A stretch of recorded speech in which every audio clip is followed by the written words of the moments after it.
In the bustling city of Lagos, where the streets were alive with noise and endless energy, a boy named Toby was born. Toby's family lived in a modest home on the outskirts of the city. His father, Mr. Samuel, was a man of strong faith and discipline. By day, he worked as a carpenter, crafting furniture with skilled hands. On Sundays, he stood behind the pulpit of a small church, preaching to a congregation that looked up to him for spiritual guidance. Toby's mother, Mrs. Grace, was quieter, often lost in her thoughts. She worked at a nearby bakery, kneading dough from dawn to dusk. Though their home seemed peaceful from the outside, it was anything but. Samuel and Grace were deeply divided in their beliefs. Samuel's life revolved around the church, while Grace felt her husband's faith took too much of his time and energy. She longed for a life where their family could bond without sermons and scripture dictating every moment. This rift often led to arguments late at night, their voices muffled but intense. Toby, only 8 years old, often lay awake listening to his parents' disagreements. He didn't fully understand the depth of their issues, but he felt their tension like a heavy blanket over the house. Despite this, Toby was a bright and curious child. He loved reading, singing, and doing street music. Toby's love for music grew stronger as he got older. The melodies from the church choir stirred something deep within him. By the time he turned 12, he was already a part of the choir, standing at the front during Sunday services with a voice so pure it seemed to touch the heavens. His singing brought joy to the congregation and pride to his father, Samuel. But at home, things were falling apart.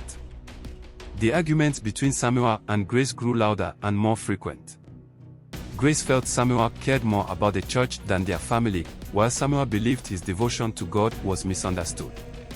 One night, after a particularly heated argument, Grace packed her bags and left. She didn't say goodbye to Toby. She didn't say goodbye to anyone. Toby sat on the edge of his bed that night, staring at the closed door of his parents' room. He could hear his father pacing back and forth, muttering prayers under his breath. Toby wanted to cry, but the tears wouldn't come. Instead, he felt a hollow ache in his chest. The days that followed were heavy with silence. Samuel threw himself deeper into his work and the church, while Toby found solace in music. He spent hours singing, pouring all his emotions into the melodies. But the emptiness left by his mother's absence lingered. As Toby grew older, his love for music expanded beyond the walls of his father's church. By the time he turned 16, his voice had become a sensation in his school.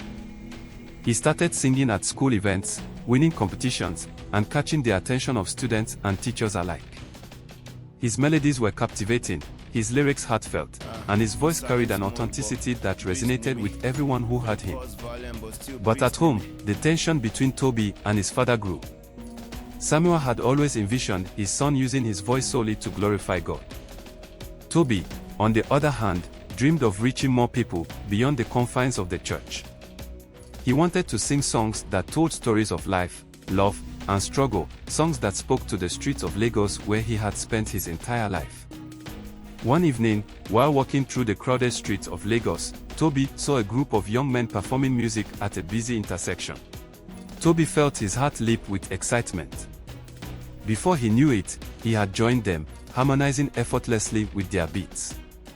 The crowd cheered, coins and naira notes falling into an open heart on the ground.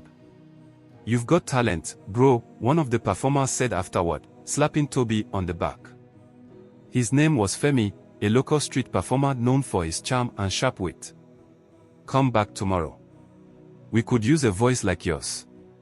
From that day, Toby began singing on the streets of Lagos. It wasn't glamorous, but it was freeing.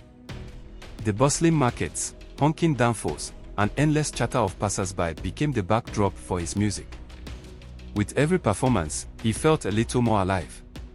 Despite his father's disapproval, Toby continued to sing, his passion driving him forward. People started recognizing him on the streets, calling out his name as he passed. One day, Femi introduced Toby to a man named Mr. Deli, a music producer known for discovering new talent. Deli listened to Toby sing and immediately saw his potential. "You've got something special," Deli said.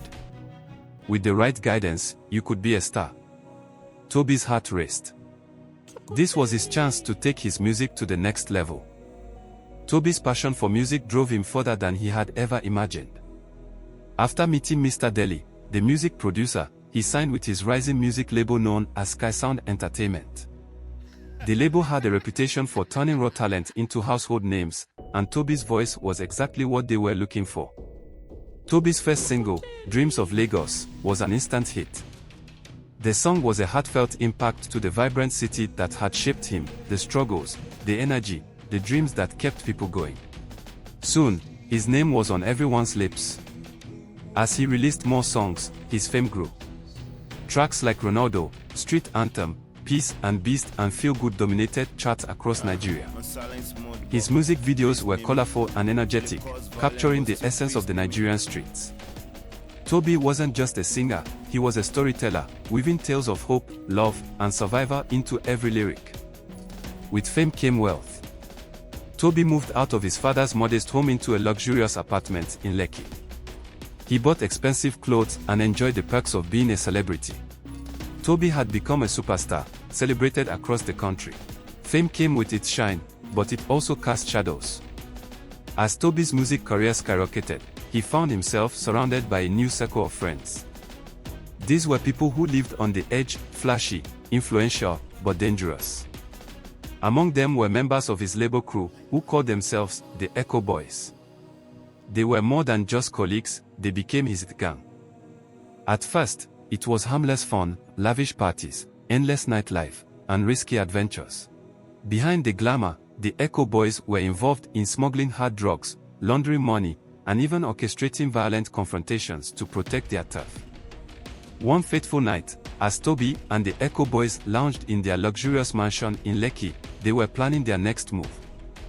Bags of cash and drugs were stacked in hidden compartments, and weapons were casually placed on tables.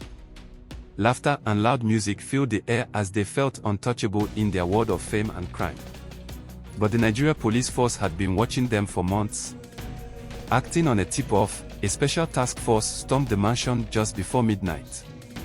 The sound of shattered glass and the barking of orders jolted Toby and his crew out of their haze. Armed officers flooded the house, their voices echoing, "Hands up. Nobody moves." Chaos erupted. Some of the gang members tried to flee but were quickly subdued. Toby, frozen in shock, stood in the middle of the room as officers cuffed his hands behind his back. After weeks of grueling investigations, Toby and his crew were released. Though he was free, the experience left a scar on him. For months, Toby struggled with guilt and self-reflection. The whispers of his conscience grew louder each day, and he found himself yearning for a fresh start. One evening, after staring at his reflection in the large mirror of his now empty mansion, Toby made a decision. He called a meeting with the heads of Sky Sound Entertainment. "I'm done," he said firmly. "I'm leaving the label. I want to focus on my music, my way." The announcement shocked everyone. "You're making a mistake, Toby," Mr. Deli said, his voice heavy with warning. "You don't walk away from Sky Sound. This label made you." "I made me," Toby replied, his voice resolute. Behind the glitz and glamour of Sky Sound lay a web of corruption, greed, and control. Not everyone in the label was happy about his decision. His departure threatened their operations and their reputation. They viewed him as a liability, a loose end that needed tying up. Despite the setbacks, Toby pushed forward. He began recording music in a small, self-funded studio and performing at small events around Lagos. The fame he once basked in began to dim, but he clung to the hope that his passion would see him through. One night, while preparing for a performance at a local club, Toby received an unexpected visitor. It was Femi, his old street performance friend. Femi looked uneasy, glancing over his shoulder before stepping inside. "Toby, you need to be careful," Femi whispered. "The label, they're not done with you. They see you as a threat. You're trying to build your own path, and they won't let that happen." Toby's stomach knotted. "What do you mean?" "I mean they're planning to make sure you don't succeed," Femi said. "They've done worse to others who tried to leave." Toby sat in silence, the weight of Femi's words sinking in. He realized he was up against forces much larger than himself. The dream of freedom and independent success now felt like a distant star, beautiful but unreachable. But Toby wasn't ready to give up. He had faced challenges before, and though this was his toughest battle yet, he vowed to fight for his music and his life. Toby's life became a nightmare after he left Sky Sound Entertainment. The label that had once built him into a superstar now seemed determined to tear him down. His former boss and manager saw his independence as a threat, and they would stop at nothing to destroy him. At first, it was a minor incident. But soon, their tactics became violent. Late one night, a group of masked men broke into Toby's rented apartment. They trashed his living space, smashing and destroying his properties, overturning furniture, and beating him up. They didn't leave without making their message clear. Toby was shaken but refused to back down. He channeled his pain into his music, writing songs that spoke of resilience and courage. But the threats didn't stop. Yet, when Toby went to the police to report the violence, his pleas seemed to fall on deaf ears. "We look into it," they said, but this turned into weeks with no action taken. Frustrated and angry, Toby took to social media to share his story. In a heartfelt video, he addressed his fans and the public. "I've always believed in music as a way to connect, to heal, to inspire," he said, his voice steady but filled with emotion. "But the industry I loved has tried to silence me. I won't give up, not for me, but for everyone who believes in my music," and most times he would tell the public to hold his former boss responsible if anything should happen to him. The video went viral. People across Nigeria began to speak out against the injustices in the entertainment world. His story of defiance against a powerful music label resonated with people across Lagos and Nigeria. Toby became a symbol of courage, someone who wouldn't allow himself to be bullied into silence, no matter the cost. In bustling Lagos markets, danfo buses, and upscale cafes, his songs played on repeat. His lyrics, often raw and emotional, reflected his struggles and inspired his listeners. Tracks like Peace and Feel Good became anthems for the underdog. But even with growing love from fans, life remained tough. The scars from the attacks were both physical and emotional, and Toby sometimes felt like giving up. Yet, Toby wasn't alone. He had loyal friends in the industry who refused to abandon him. One of them was Sei, a fast-rising Afrobeat artist who had always admired Toby's work. Another ally, Bella, a popular musician in Nigeria and a close friend to Toby. Together with these friends, Toby began to rebuild. The record label wasn't done with him, and the threats loomed like dark clouds on the horizon. Though Toby had built a fortress of love and support around his wife and son, he knew the threats from the record label were far from over. His family was his safe haven, and he did everything to protect them, keeping them out of the public eye, moving them to a secure neighborhood, and ensuring they were always surrounded by trusted friends. However, his enemies grew more desperate as their attempts to silence him failed. Despite the fear, Toby refused to let the label win. He continued making music, performing at events, and speaking out against the corruption in the industry. His defiance only seemed to embolden his enemies. One day, after a long studio session, Toby returned home feeling unwell. He collapsed in the hallway, gasping for air. Sarah rushed him to the hospital, where doctors determined he had been exposed to a toxic substance. Toby barely survived the ordeal, and the experience left him shaken to his core. The day Toby collapsed from poisoning was a dark and heartbreaking one. Despite all his efforts to fight back, despite the love and loyalty of his fans, the evil forces that had tried to break him finally succeeded. His body had been poisoned beyond repair. His pulse grew weak, and soon, he was unconscious, the fight leaving his body, the light in his eyes dimming for the last time. The news spread like wildfire. One of Nigeria's brightest music stars had fallen. The very people who had loved him, cheered for him, and followed his every move were now left in shock and disbelief. The official cause of death was listed as a heart attack, but there were whispers. Fans and friends alike could feel that something wasn't right. Toby had been poisoned. But why? And by whom? Amidst the confusion and heartbreak, an even darker shadow hung over Toby's passing. His father, Samuel, a man who had once been a pastor and a guiding light in his life, seemed to be acting strangely. In the midst of his grief, Samuel, who had remained distant from Toby's career in recent years due to their strained relationship, made an unusual decision. Without waiting for a thorough investigation, he buried Toby quickly, insisting that they didn't need to delay the funeral. The sudden burial raised questions. Fans who had grown to love Toby, who had followed his rise and fall, were furious. Why had the burial been so fast, so rushed? Conspiracy theories began to swirl.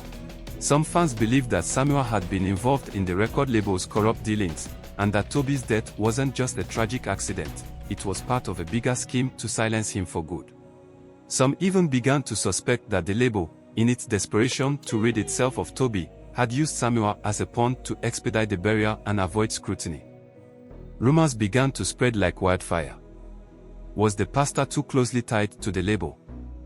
Did he know more about Toby's death than he was letting on? Social media exploded with accusations and theories. Toby was too young to die like this, one fan posted. They couldn't silence him with threats, so they poisoned him. And now his own father is hiding the truth. The hashtag Justice for Toby began trending as millions of fans shared their outrage, calling for a full investigation into the circumstances of his death. But the Nigerian police, already embroiled in corruption themselves, dragged their feet. No one seemed willing to act. And yet, Toby's legacy was not so easily silenced. Fans continued to demand answers, pouring out their grief and anger online. They knew something was off, and they weren't going to stop until they found the truth. Toby's music, his spirit, and his fight for independence were far from over. His fans kept his memory alive, creating a powerful movement that echoed the love he had for music and the relentless drive to speak truth to power. They were determined to uncover what had happened to their star, and, in the process, they would expose the corruption that had been hiding in the shadows all along. The controversy surrounding Toby's death only deepened after his sudden and unusual burial. His father, Samuel, became the center of growing suspicions. As soon as Toby was buried, Samuel made swift and mysterious moves to claim his son's belongings. Within days, he had taken control of Toby's house, and even personal items like his clothes and expensive jewelry. The act seemed out of character for a grieving father and raised eyebrows across Nigeria. Fans, friends, and even those who had once admired Samuel's role as a pastor now questioned his motives. And the most shocking thing struck when Toby's mother came to light, a woman who had abandoned her son and husband for over 15 years. The most shocking development was the rumor that Toby might have been buried alive. The fans' suspicion grew after it was revealed that Toby had been buried in a rushed and secretive manner, with no real medical investigation into his cause of death. It was reported that Samuel, despite his son's critical condition, had insisted on a quick burial, and the authorities seemed to have complied with his wishes far too easily. Some of Toby's loyal fans, particularly those who had followed his every step in the music industry, believed that Toby had not died immediately. They suspected that his father, either out of greed or fear of the consequences Toby might bring with his fame and the scandals he was exposing, had hastened his burial to cover up the truth. The hashtag Justice for Toby reached millions of people across the country, and soon, the topic of Toby's untimely death was trending everywhere. As the public outrage mounted, the demand for an autopsy became undeniable. His legacy is too important to be covered up. If Toby was murdered, then we need to find out who is responsible. No one is above the law, not even his own father. The pressure on the authorities intensified. Initially, the police had dismissed the demands, but with the growing support of the public, they were forced to take action. Amidst the mounting protests and calls for justice, the police agreed to exhume Toby's body for an autopsy, and on this day when the grave was opened after some digging there were stains of blood in the grave. The investigation was launched with a promise to determine the true cause of his death, whether it had been a deliberate poisoning by his former record label or whether his father had played a darker role in the tragedy. The autopsy results would take weeks, but the questions only grew louder. Was Toby murdered by the label as part of a larger conspiracy? Did his father bury him while he was still alive, or had his actions been fueled by something more sinister? The answers were elusive, but the public wasn't about to let the matter rest. As the investigation into Toby's death gained momentum, a rumor was spread out speaking about Toby's wife having an affair with the record label manager, and most people demand that a DNA test should be carried out to know if Toby was the father of the boy his wife gave birth to. Also, a few of his closest fans started to dig into his past, hoping to uncover any piece of evidence that could provide more clarity. Was the pastor, who had once publicly denounced the evils of money and fame, secretly in bed with the very forces that had brought his son to ruin? The idea that Toby's father may have been complicit in his death sent shockwaves through the country. Some fans even theorized that Toby's rebellion against the music industry might have been the tipping point. Had Samuel been forced to choose between his son's freedom and his own financial ties to the record label? As the truth began to unfold, the demand for justice intensified. Toby's legacy lived on in his music and the hearts of his fans, but the fight for answers was only just beginning. Would his father be implicated? Would those behind his death be brought to justice? The case was now a nationwide sensation, and everyone involved had something to lose. The clock was ticking, and the world was watching. Thanks for watching my video today. Kindly stay tuned for what the next part of the story will unfold. But for now, tell me where you are watching from and also about your view of the story in the comment section. Don't forget to like this video and subscribe to my channel. Turn on the notification bell so you will be alerted when I post the complete part of the story. Bye for now and see you in my next video.